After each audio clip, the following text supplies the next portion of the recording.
All right, guys, this article is from Deadline. Why Disney ditched Doctor Who. Sources say ratings, big ticket budget, and MAGA politics were factors in BBC deal failing to regenerate. Yes, so Disney had a co-production deal with the BBC for the 14th and 15th series of the show, which are the two series featuring Ncuti Gatwa as the Doctor. Doctor Who would air on Disney Plus, and Disney was contributing to the budget of the show. And recently it's been announced that Disney will no longer be continuing that partnership. It's an expensive show, and the ratings were extremely poor. In fact, the ratings for those two Ncuti Gatwa seasons were among the lowest in the franchise's long history.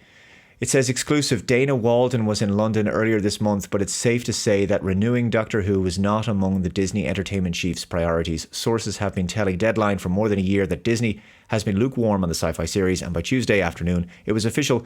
BBC confirmed that its Doctor Who co-production agreement had vaporised. What was conceived as a plan to Marvelise the franchise. It's interesting to consider what they mean by that. The sort of Marvelization of franchises, it's been attempted by other studios with other properties. It worked well for the MCU. I don't think it works well elsewhere. But anyway, it did not translate into a big bang. Instead, the partnership has died with a whimper, with Disney not even putting out a statement to mark its passing. So what doomed the Doctor Who deal, and what comes next? Incidentally, the spin-off show, what's it called? The War Between the Land and the Sea or something like that. That's already been produced by Disney and BBC. That's a spin-off of Doctor Who. And that's going to be due out soon enough. But anyway, Deadline has spoken with multiple sources in Doctor Who's orbit who say the Disney deal fell apart for a variety of reasons, including concerns over the Ncuti Gatwa show's failure to break out from its established fan base and its big ticket budget. But here's the thing though. Why does a show like Doctor Who need to break out from its fan base? I mean, clearly the show has been injecting woke politics in there that was turning away legacy fans for a long time. Doctor Who has a massive global reach, a huge fan base already. All you had to do was give that fan base what they wanted. That's not what happened. Hence the significant decline in ratings. People tuned out. They went out and touched grass, I guess. and that was that. So, look, Doctor Who wasn't broken. Didn't need to be fixed. Although, having said that, yes, the Timeless Children episode during the Jodie Whittaker, Chris Chibnall era, I think that did a lot of damage to the Doctor's backstory. So I don't know how they could possibly rectify that. Prior to the wokeifying of Doctor Who, things were going quite well. Even the Peter Capaldi era, it had its issues, but I think things could have been fixed after his regeneration with a new Doctor. But instead, they brought in Jodie Whittaker and Chris Chibnall was showrunner, and then things got worse. And people hoped that maybe the return of Russell T Davies would turn things around. That didn't happen. So suffice to say, we are where we are now.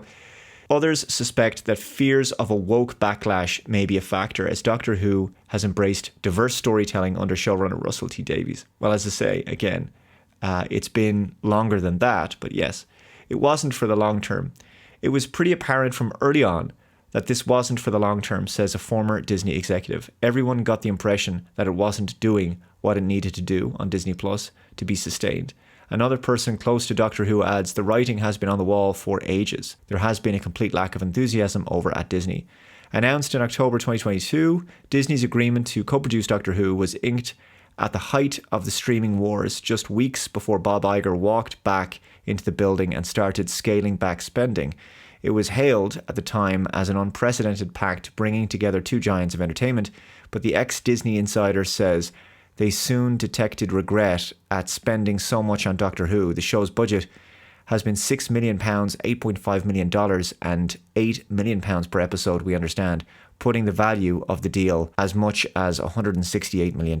Yeah, that kind of financial investment is just not sustainable given the extremely low return from the ratings. The former House Mouse employee notes a lack of marketing firepower behind the brand, nowhere near the might of brands like Marvel or Star Wars, creating something of a chicken and egg scenario whereby it became harder for Doctor Who to cut through to American audiences. It certainly wasn't being shouted about as a big success, adds this person.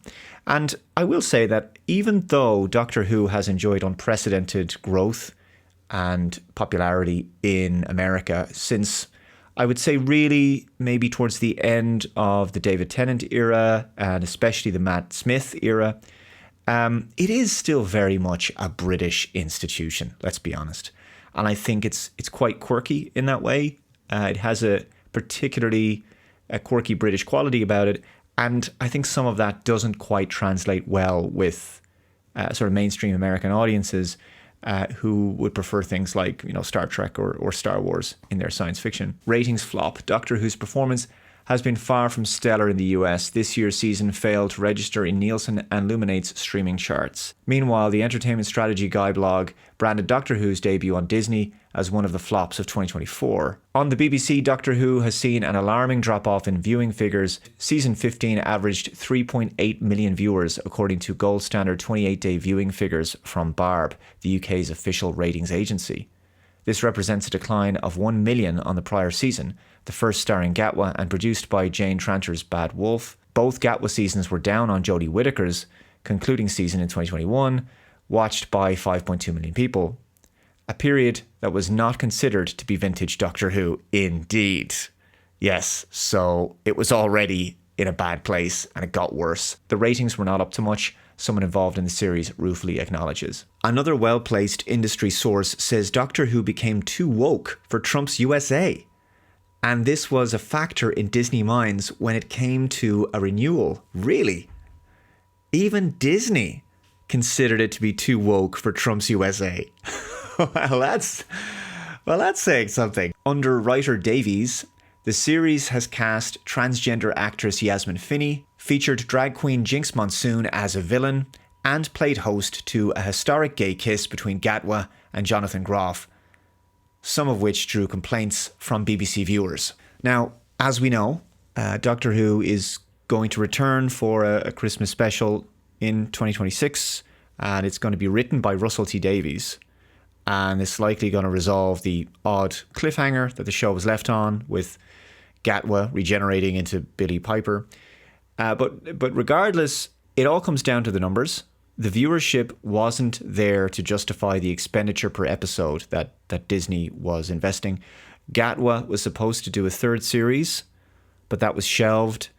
Will anything be learned at the BBC in terms of why the show became so unpopular and what needs to change in the configuration and writing of the show in order to bring fans back? I doubt it. I think the show is done, and I don't think it's fixable. I think over the years, many longtime fans have been screaming at how unhappy they've been with the direction of the show, and they haven't been listened to. In fact, in my opinion, the BBC has just continued to double down with the unpopular woke stuff. And quite honestly, I'm amazed they're bringing Russell T Davies back to write the 2026 Christmas special, given that he was showrunner during the lowest rated seasons of Doctor Who's history. Why they couldn't have brought in a new writer-producer is just beyond me, especially when a show that's in a major downward spiral could benefit from new writing talent and fresh ideas. Anyway, guys, I'm going to wrap it up there. If you haven't already, please subscribe to the channel. Hit the notification bell to be notified of future updates. Hit that like button, comment below. Take care, and I will see you in the next one. Bye-bye.